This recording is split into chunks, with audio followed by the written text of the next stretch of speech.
Welcome to Mystery Story, where history's shadows come alive. Tonight we journey back more than 400 years to the edge of the New World, where a group of hopeful settlers dreamed of building a new life on Roanoke Island. Families, children and leaders who braved the Atlantic in search of promise, only to vanish without a trace. What happened to them? Was it famine, war, or something far stranger? Join us as we uncover the haunting mystery of the Lost Colony of Roanoke. In the waning years of the 16th century, England stood at the edge of transformation. Queen Elizabeth I ruled a kingdom that hungered for glory, wealth, and a place among the great empires of the age. Spain had claimed vast territories in the New World, and its galleons sailed home heavy with silver and gold. France and Portugal had planted their own banners across oceans. England, ambitious and restless, sought to stake its claim. It was in this crucible of ambition that Sir Walter Raleigh, poet, courtier, and adventurer, conceived of a colony across the sea. The New World was more than a source of riches. It was a stage upon which England could prove itself, a foothold from which to challenge Spain's dominance. Raleigh received a charter to establish settlements in the land, then called Virginia, in honor of the Virgin Queen herself. The first attempts, however, were failures. The harsh wilderness, unfriendly tribes, and poor planning led to abandoned forts and empty dreams. Yet Raleigh was not ready to surrender the vision. In 1587, he dispatched a new group of settlers, not soldiers this time, but families. More than 100 men, women, and children embarked on the journey, their faces turned toward a horizon filled with promise and uncertainty. At their head was John White, a man of skill and imagination. He was not only the governor, but also an artist, a cartographer who sketched the strange flora and fauna of the New World with meticulous care. His drawings would one day offer Europe some of its earliest glimpses of the American wilderness.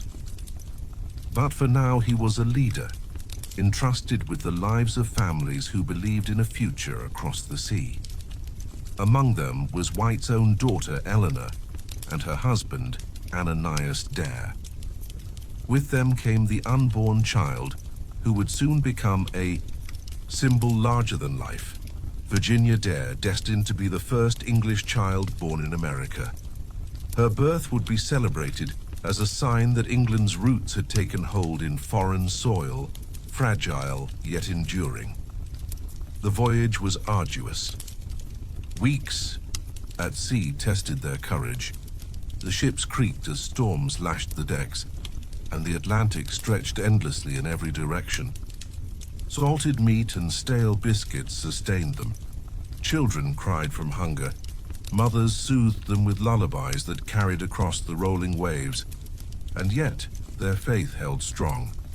Ahead lay a land of opportunity, a chance to build not just a settlement, but a legacy. When they reached the Carolina coast, the settlers saw dense forests pressing against the shoreline, rivers glinting in the sun, and the cries of unseen birds echoing in the distance. To them, it was both paradise and peril. They landed on Roanoke Island, a sandy, wooded place surrounded by shallow sounds and marshland. Here, they would raise their homes, till the earth, and carve a future from the wilderness. But Roanoke was not untouched. Indigenous peoples lived in these lands, their villages established long before European sails ever touched the horizon. Some tribes regarded the English with curiosity and guarded welcome. Others saw them as intruders, dangerous and strange. The settlers stood on contested ground, and their survival would depend as much on diplomacy as on labor. Thus began the fragile dream of the Roanoke colony, a dream that would soon unravel into silence. When the settlers first set foot upon Roanoke Island in 1587, the wilderness greeted them with both abundance and threat. Tall pines whispered in the salt air, their trunks rising like cathedral pillars. The marshes hummed with insects, and rivers teemed with fish. To the settlers, it was a place of both hope and unease. They built simple homes of timber and thatch, clustered together for safety. Smoke from their fires curled upward, mingling with the cries of seabirds. At dawn, men took up muskets and nets, searching for food in rivers and woods. Women tended fires, baked bread from dwindling flour, and learned slowly to use native herbs and roots. Children wandered barefoot on the sandy soil, their laughter carrying through the fragile village. But survival was never simple. Supplies brought from England began to dwindle within months. Salted meat spoiled in the humid air. Tools broke and nails grew scarce. Gardens struggled in unfamiliar soil.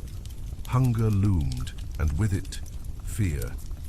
The settlers looked to the wilderness for sustenance, but it was a land they did not yet understand. Here the role of John White became crucial. A skilled observer, he sketched plants and animals, noting what might sustain them. His drawings captured turtles basking in sunlight, maize fields stretching under the sun, and fish with strange, glittering scales. Yet even knowledge could not fill empty bellies. The settlers also relied on their fragile relationship with the native peoples. The Croatoan, a tribe led by Chief Manteo, had extended cautious friendship. Manteo himself had traveled to England, seen the world across the ocean, and now acted as a bridge between cultures.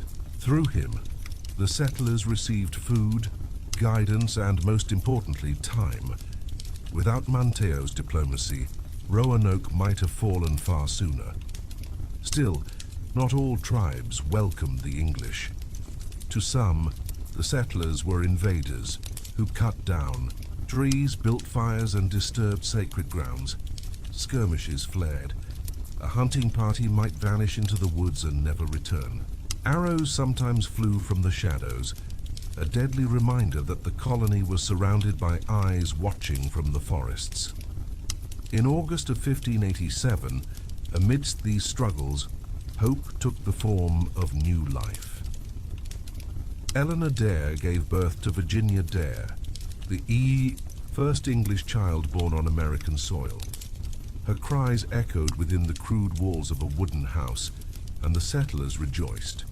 To them, she was not just a child, but a symbol.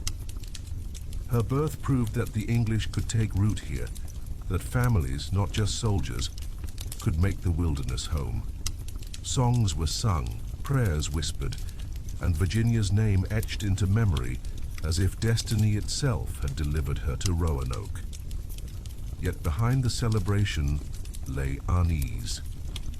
Supplies were nearly gone. The settlers' dependence on native allies was dangerous, and food could not last through another winter. John White, burdened with the weight of leadership, faced a terrible decision. He would sail back to England to petition for supplies, leaving his daughter, granddaughter, and the fragile community behind. He promised he would return swiftly before the seasons turned harsh. The settlers watched as their governor boarded a ship and vanished into the horizon, carrying their hopes with him. But fate would not grant him speed. England itself was caught in the storm of war. The Spanish Armada threatened invasion, and every ship was needed to defend the realm. White's pleas for aid fell silent beneath the roar of cannons and the clash of empires. Months turned into years. On Roanoke, the settlers endured as best they could. Families rationed grain. They searched the forests for game, their footsteps wary. Fires burned lower at night, fuel too precious to waste. Mothers told stories to children of England across the sea, a place that now seemed like myth, and always, always the sea remained empty of sails. In that emptiness, the colony faced its turning point. Did they stay, waiting for a rescue that never came? Did they move inland, seeking fertile land and safety among allies? Or did they face a darker fate, swallowed by famine, war, or betrayal? By the time John White returned in 1590, 3 years had passed. What he would discover would turn Roanoke into one of history's greatest mysteries.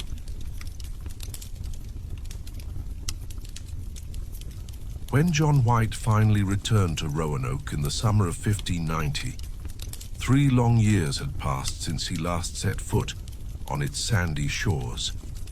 The journey back was not swift. His ship, battered by storms, crept along the coastline.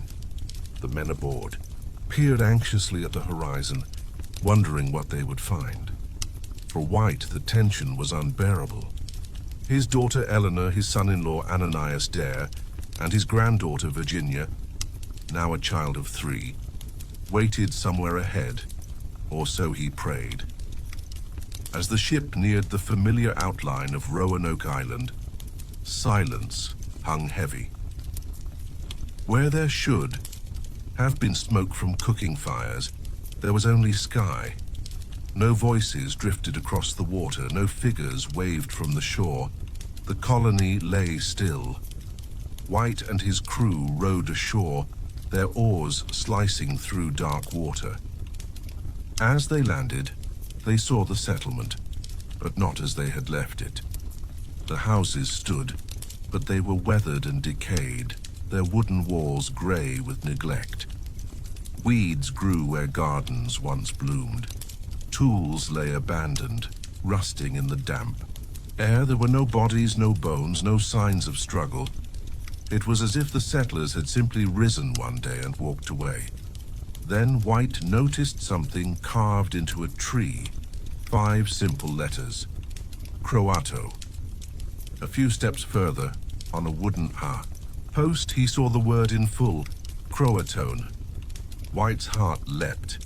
This was the agreed-upon sign. Before leaving 3 years earlier, he had told the settlers to carve the name of their destination if they were forced to move. If danger pressed them, they were to carve a cross above it.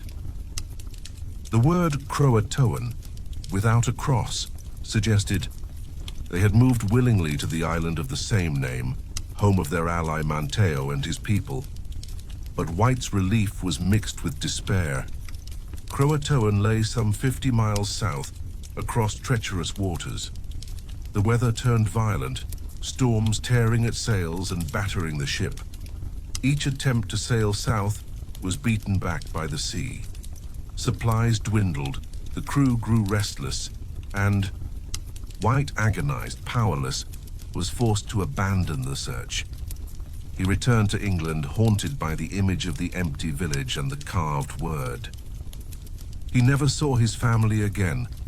For centuries, that word, Croatoan, has burned like a riddle. Did the colonists join Manteo's people, absorbed into their lives, their names and language lost with time? Or was it a false trail, carved under duress, leading to darker ends? Archaeologists have dug in the sands of Roanoke and Croatoan alike, finding fragments of pottery, tools, and weapons. Some artifacts seem English, yet the evidence is never conclusive.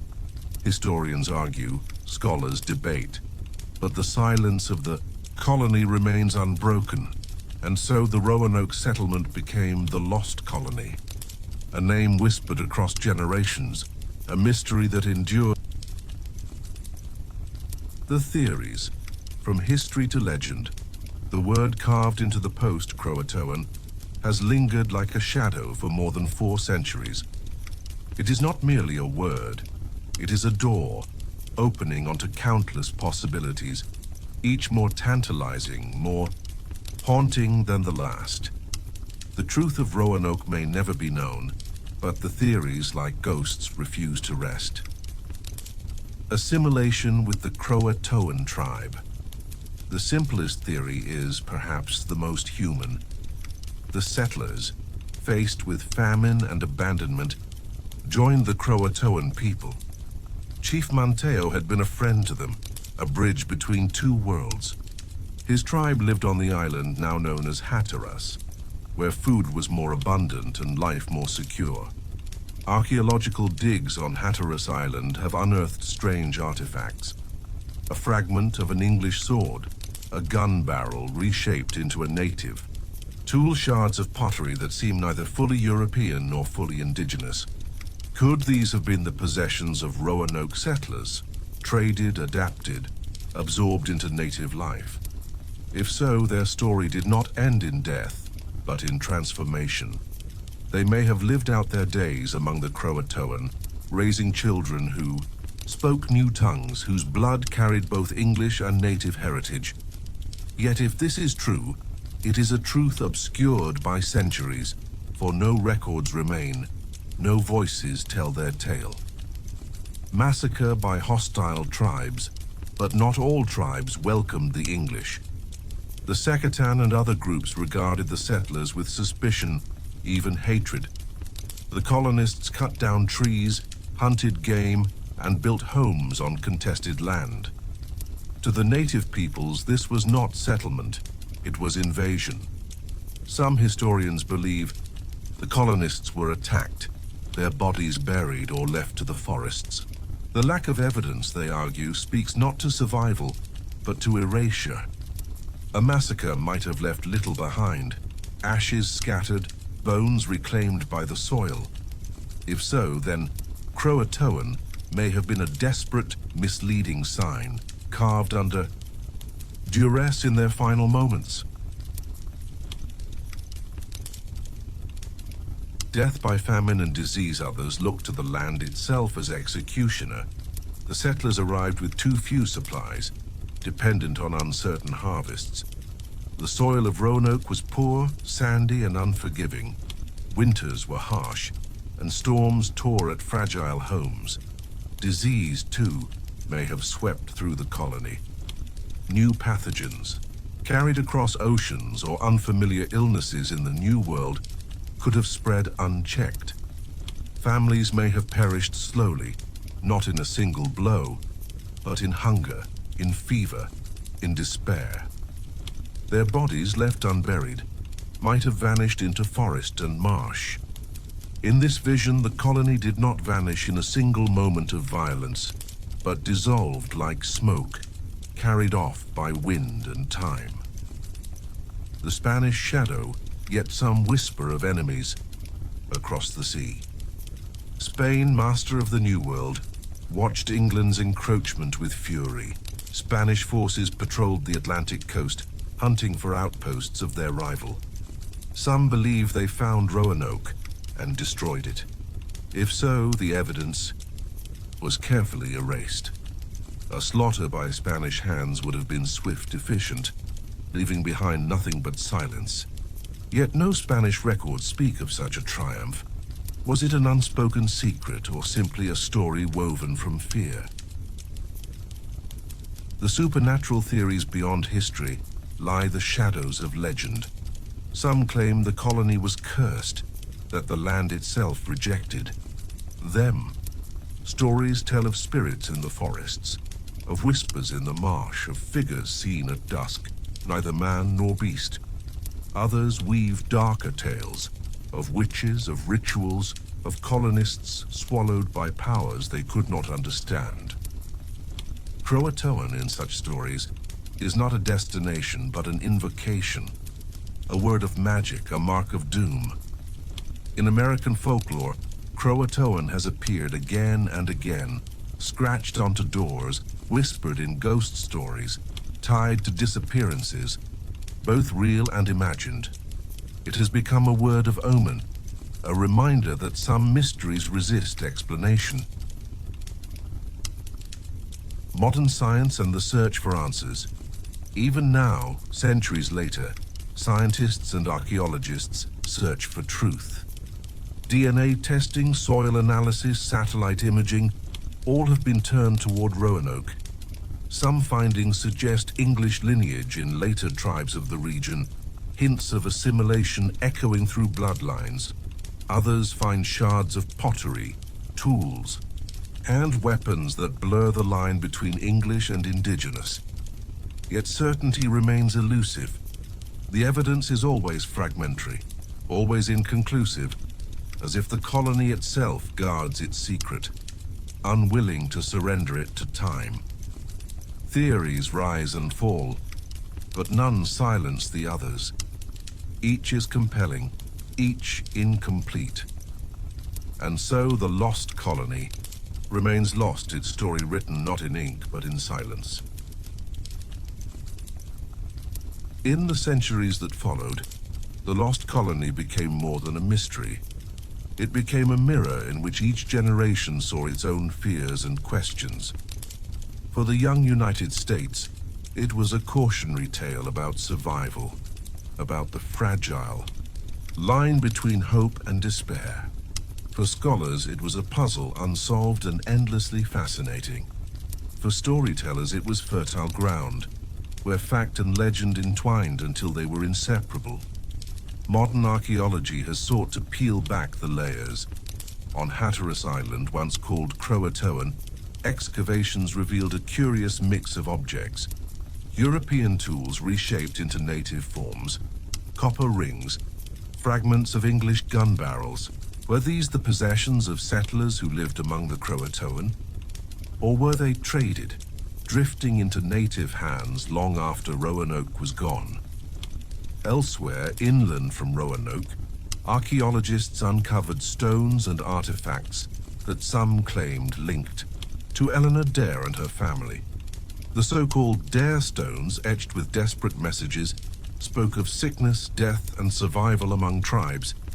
Yet many scholars dismiss them as forgeries, hoaxes, crafted centuries later. Truth, it seems, slips away as easily as smoke through fingers. DNA testing has offered tantalizing possibilities. Some descendants of tribes in the region bear genetic traces that may connect them to Europe earlier than other known contacts. But the evidence is faint, scattered, like a whisper across centuries.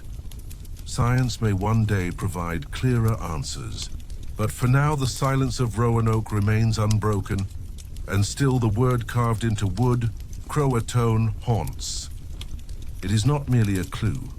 It has become a symbol, a reminder that history is not always neat, not always knowable. Some stories resist resolution. Some mysteries are not solved, but endured. Imagine John White standing in that abandoned village. Imagine the silence pressing against him, the cries of his granddaughter forever unanswered. He carried that silence back to England, and it lived within him until his death. Today, we carry it still.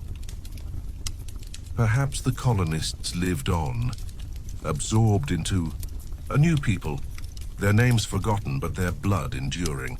Perhaps they perished by sword, or famine, or storm, their bones claimed by the wilderness. Or perhaps something stranger happened, something we cannot yet name.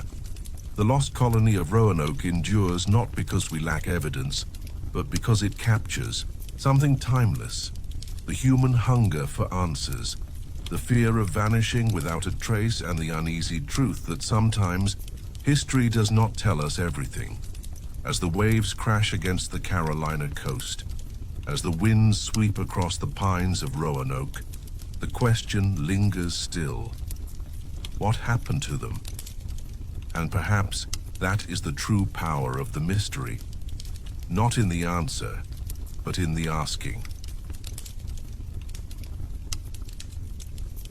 Centuries have passed since John White returned to find his colony gone, and still the question echoes. What became of them? Were they absorbed into native tribes, their names forgotten, but their blood enduring?